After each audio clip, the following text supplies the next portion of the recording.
جب میں اندر گیا تو میں بیٹھ گیا تو میں نے بیوی سے کہا کہ آپ کیا کر رہے ہیں, اندر کیا کر رہے ہیں؟ کہا آپ ایسا کریں اے ابو الحسن آپ وضو فرمائیں, میں کھانا لے کر آپ کی بارگاہ میں حاضر ہو رہی ہوں. تب میں حیران ہو گیا کہ 3 دن سے ہمارے گھر کے اندر کوئی آئٹم کوئی چیز کھانے کے لیے نہیں موجود ہے, اب میری بیوی کھانا کہاں سے لے کر آئے گی؟ ابو الحسن فرماتے ہیں اتنے میں میری بیوی کہتی ہے آپ پرواہ نہ کرو, آپ تیار ہو جاؤ, وضو کرو, میں کھانا لے کر آ رہی ہوں. کہا میں نے پوچھا بچے کہاں ہیں؟ کہا کھانا کھا کر کھیلنے کے لیے گئے ہیں, ابھی لوٹ کر آ جائیں گے. آپ میری بیوی میں نے وضو کیا, میری بیوی کھانا لے کر آئی. جب دسترخوان بچھایا تو میں نے طرح طرح کی آئٹمیں دیکھی, طرح طرح کی چیزیں دیکھی جو میں نے آج سے پہلے کبھی کھائی نہیں. میں تعجب کے اندر آ گیا کہ یہ میرے دسترخوان پر ایسی ایسی چیزیں کہاں سے آ گئی ہیں. فرمایا جب یہ میں نے دیکھا نا تو میں نے اپنی بیوی سے سوال کیا کہ کہا کہ ابھی ہمارے گھر میں کوئی چیز کھانے کے لیے نہیں تھی, تو یہ اتنا اچھا کھانا کہاں سے آیا؟ آپ فرماتی ہے اے ابو الحسن آج معلوم نہیں کہ آپ کس کے گھر مزدوری کرنے گئے تھے اور کس نے یہ اتنی طرح طرح کی آئٹمیں لا کر رکھی ہے. میرے گھر کے اندر اتنی رحمتیں آ گئی ہیں, اتنی برکتیں آ گئی ہیں, اے ابو الحسن مجھ سے سنبھالی نہیں جاتی ہیں. فرمایا جب میں کھانا کھا کے فارغ ہوا تو میری بیوی نے کہا اے ابو الحسن اللہ نے تو بے انتہا رحمتیں نازل کر دی ہے, ذرا تیری جو تو اس رمال کے اندر لایا ہے یہ دیکھتی ہوں, آج کیا لے کر آیا ہے؟ مزدوری کرنے گیا تھا. ابو الحسن فرماتے ہیں میں نے تو اس رمال کے اندر ریت لائی ہوئی تھی, ریت کو لا کر رکھا ہوا تھا. لیکن فرمایا جب میری بیوی نے اس ریت والی رومال کو کھولا تو کیا دیکھتی ہے؟ وہ ساری کی ساری ریت جو تھی وہ سونا ہیرے اور جوہرات میں بدل گئی تھی. فرمایا کس کا کمال ہے؟ ابو الحسن کا یقین اللہ پر تھا, ابو الحسن کا یقین مضبوط کامل یقین اللہ پر تھا. لوگوں جب صبح گھر سے مزدوری کے لیے نکلتے ہو تو اپنے اوپر یقین نہ رکھو, اپنے رب کے اوپر یقین رکھ کے چلو. جب کسی تجارتی مال میں بیٹھتے ہو اپنے اوپر یقین نہ رکھو, اپنی رب کی ذات پر یقین رکھو. جب تم کوئی کام کرتے ہو کسی اور پر یقین نہیں, رب کامل پر یقین رکھو. اللہ پر یقین رکھنے والے کبھی مایوس نہیں لوٹا کرتے, اللہ پر یقین رکھنے والے کبھی گرا نہیں کرتے. اور جو اللہ سے یقین توڑ کر اپنی محنت کو اپنا مقدر سمجھتے ہیں, اپنی محنت کو اپنی کامیابی سمجھتے ہیں, آخر گھٹنے ٹیک کے زمین پر گر جاتے ہیں. اس لیے ہمارا یقین اللہ کی ذات پر مضبوط ہونا چاہیے. موسیٰ علیہ السلام کے پیچھے فرعونی لشکر لگ گیا. آگے گئے تو ایک بہت بڑا پیچھے لشکر ہے, تیروں تلواریں ہیں, آگے دریا ہے, بہت بڑا دریا ہے. لیکن موسیٰ علیہ السلام جب دریا کے سامنے پہنچے تو اب لشکر ڈر گیا کہ پیچھے لشکر پڑا ہوا ہے, ہمارے پیچھے دشمن ہے, تیر چل رہی ہے, تلواریں ہیں, آگے دریا ہے. اب بتاؤ دریا وہ ہے کہ جو انسانی قوت سے باہر ہے, انسانی طاقت سے باہر ہے, انسان پار نہیں کر سکتا, انسان کے اندر اتنی طاقت نہیں, بہت بڑا دریا ہے, پیچھے لشکر ہے. اب ایسی حالت میں انسان کے ذہن میں کیا گزرے گا؟ یہی سمجھے گا کہ موت کے بنا کوئی آپشن نہیں ہے. تب جب موسیٰ علیہ السلام سے اس کی قوم نے کہا کہ موسیٰ اب تو کوئی بچنے کا راستہ ہی نہیں ہے کیونکہ سارے راستے بند ہو گئے ہیں. کہا کیوں؟ کہا اس لیے کہ پیچھے لشکر قریب آ گیا, آگے دریا ہے, پار تو دریا نہیں جانے دے گا, پیچھے لشکر پلٹنے نہیں دے گا. موسیٰ علیہ السلام نے کہا بھروسہ رکھو اللہ پر, یقین رکھو اپنے رب پر. اگر تمہارا یقین اللہ پر مضبوط ہوا تو اللہ تمہیں راستہ دے دے گا. لوگوں جب موسیٰ علیہ السلام نے اپنی قوم سے یہ کہا نا تو ساری قوم دیکھ رہی تھی کہ اب ہوگا کیا, اب ہماری موت ہے, موت کے انتظار میں تھی. پیچھے سے لشکر قریب, آگے سے دریا نے روک دیا تھا. اللہ رب العزت نے موسیٰ علیہ السلام کو حکم دیا موسیٰ اپنا عصا پانی پر مارو. اللہ کی قدرت دیکھو, جب دریا پر عصا مارا گیا تو راستے نکل گئے. اس کونے والا بندہ اس کونے والے کو دیکھ رہا تھا, اس کونے والا اس کونے والے کو دیکھ رہا تھا. اور جب یہ راستے نکلے نا تو اس راستے کے اندر جب موسیٰ اور اس کا لشکر داخل ہوا تو پیچھے سے فرعونی لشکر نے بھی دیکھا کہ اب ہمیں بھی راستہ بن گیا ہے. وہ جب سارے کے سارے دریا میں داخل ہو گئے تو دریا بند ہو گیا. اس لیے دریا طاقتوں سے راستہ نہیں دیتا, یہ اللہ پر یقین رکھنے والوں کے لیے راستے کھلتے ہیں, یہ اللہ پر ایمان والوں کے لیے راستے کھلتے ہیں.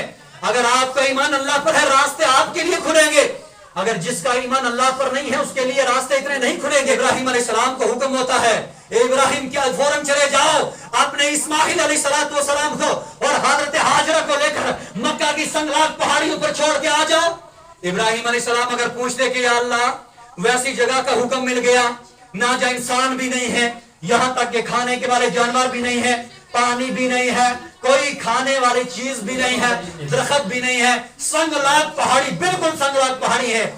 ابراہیم علیہ السلام کو حکم ہوتا ہے، ابراہیم آپ نے ہاجرہ اور اسماعیل دونوں کو لے کر وہاں پہ جانا ہے۔ حضرت ابراہیم اللہ کے حکم کو قبول کرتے ہوئے حضرت ہاجرہ کو اور حضرت اسماعیل علیہ السلام کو مکہ کی پہاڑیوں میں لے کر چلا گئے۔ جب مکہ کی پہاڑیوں میں لے کر چھوڑنے لگے تو آپ واپس پلٹنے لگے تو حضرت ہاجرہ نے حضرت ابراہیم علیہ السلام کا دامن پکڑ کر کہا، او ابراہیم کہاں چھوڑ کے جا رہے ہو؟ یہاں تو کھانے کی چیز بھی نہیں ہے، یہ مکہ کی وادی وہ وادی ہے جس میں ایک انسان بھی دور تک نہیں رہتا، اس وادی کے اندر کوئی محل و مکان بھی نہیں ہے، یہ ابھی آباد نہیں ہے، جنگل ہے، پہاڑ ہے، ہمیں کہاں چھوڑ کے جا رہے ہو؟ نہ پانی، یہاں کہیں چشمہ بھی نہیں نکلتا تھا، مجھے جا رہے ہو؟ ابراہیم علیہ السلام نے جواب دیا کہ مجھے اللہ کا حکم ہے، مجھے میرے رب کا حکم ہے۔ لوگوں، جب اتنا سارا ابراہیم کی بیوی ہاجرہ نے سننا تھا تو ہاجرہ نے فرمایا، جا، اب تیری کوئی ضرورت نہیں ہے، جا، اب میرا رب ہی میرے لیے کافی ہے، اگر رب کا حکم ہے تو وہ رب ہمیں ضائع نہیں کرے گا، کیونکہ ہاجرہ کا یقین تھا۔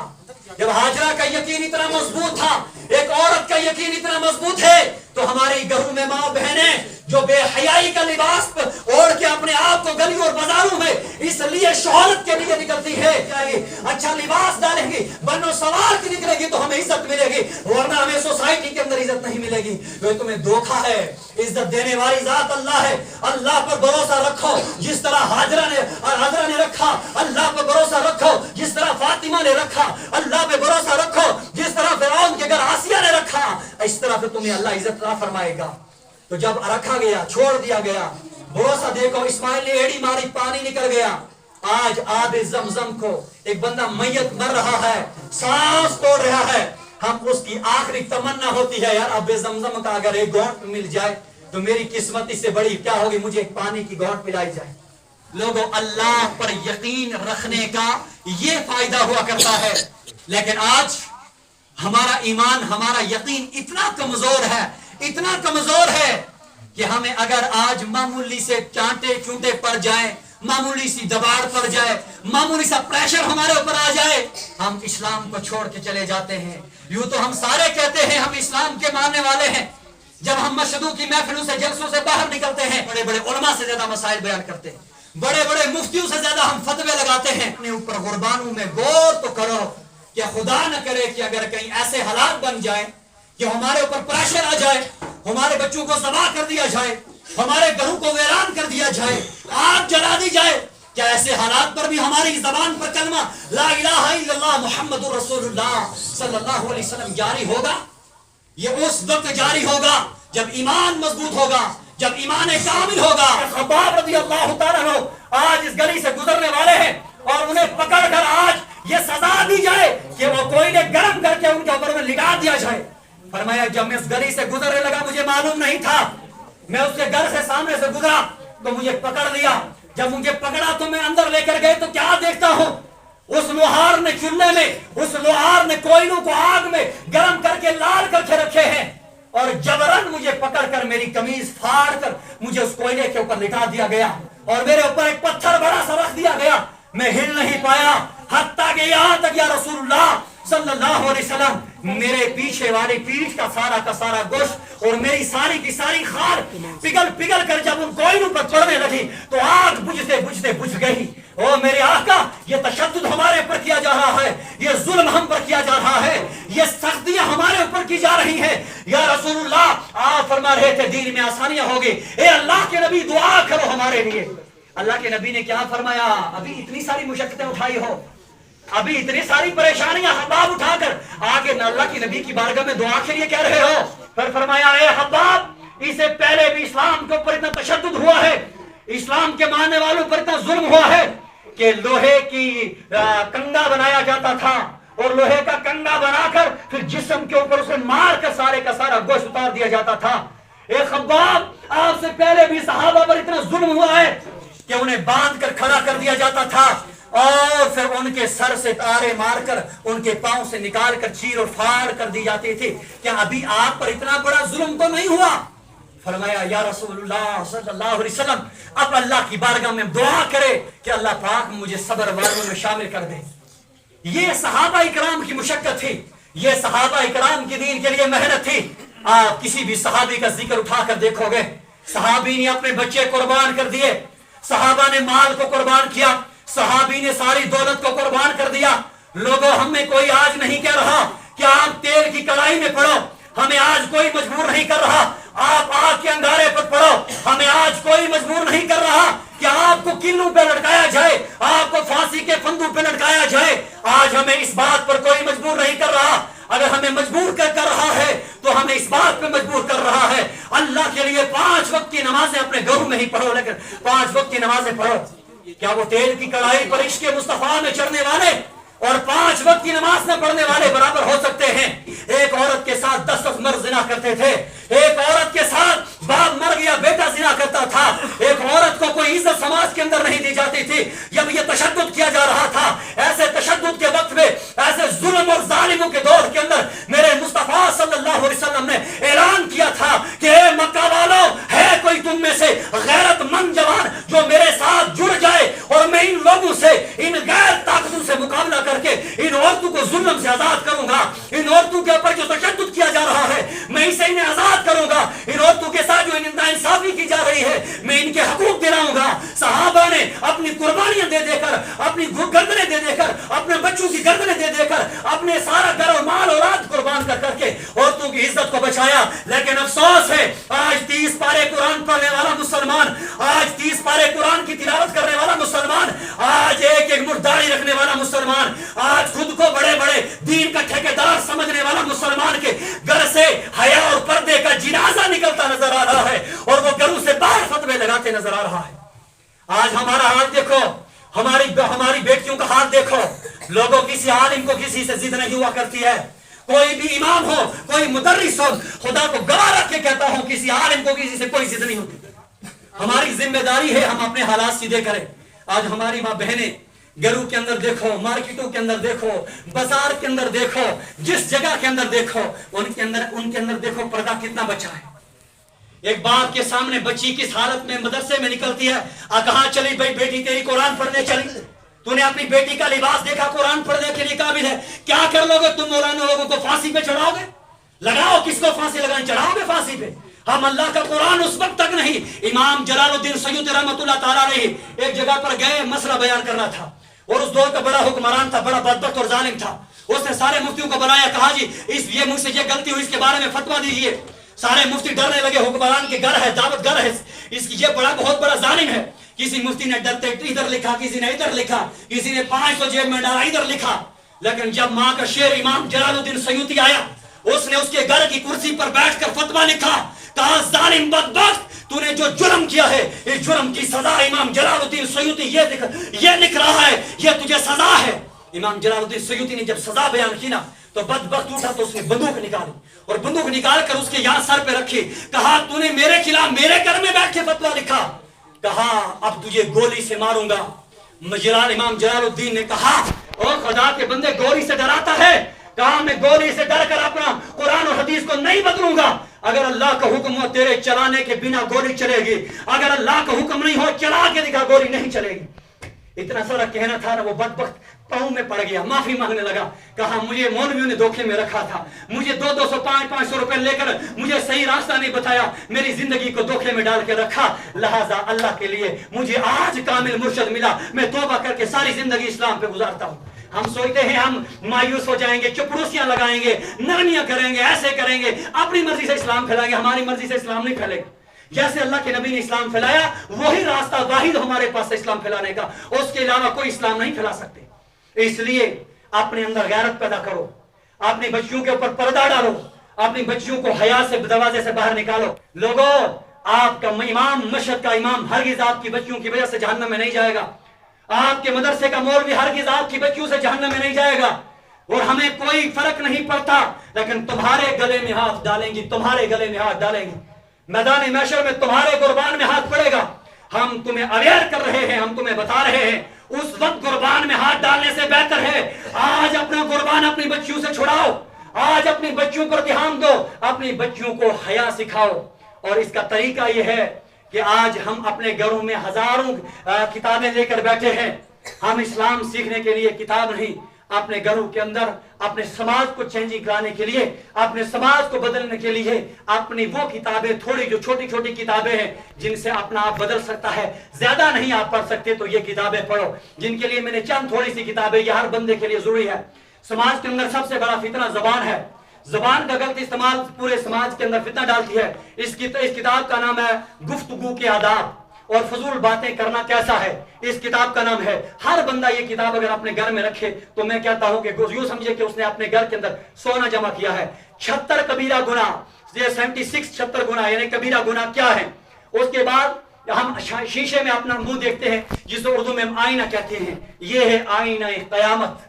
قیامت کیا ہے؟ اس قیامت کے شیشے میں اپنا منہ دیکھو، پھر اپنے آپ کو دیکھو۔ یہ کتاب ہے بغض اور کینہ، جو ہم سماج کے اندر بغض اور کینہ لیے ہوئے کئی گھروں کو جاڑ دیتے ہیں، اس کتاب کا مطالعہ کریں۔ یہ کتاب ہے حسد، جو ہم ایک دوسرے سے کرنے سے سماج تباہ ہو رہا ہے، اس کتاب کو پڑھیے۔ یہ کتاب ہے اچھے اور برے اعمال، اچھی نیکیاں ہمارے پاس کیا ہیں، بری اعمال کیا ہے، اس کتاب کا مطالعہ کریں۔ یہ کتاب ہے ان عبادت گزاروں کے لیے جو اپنے آپ کو بڑے متقی سمجھتے ہیں، چند نمازوں کے بعد فتوے لگانے شروع، جس کا نام ریاکاری ہے۔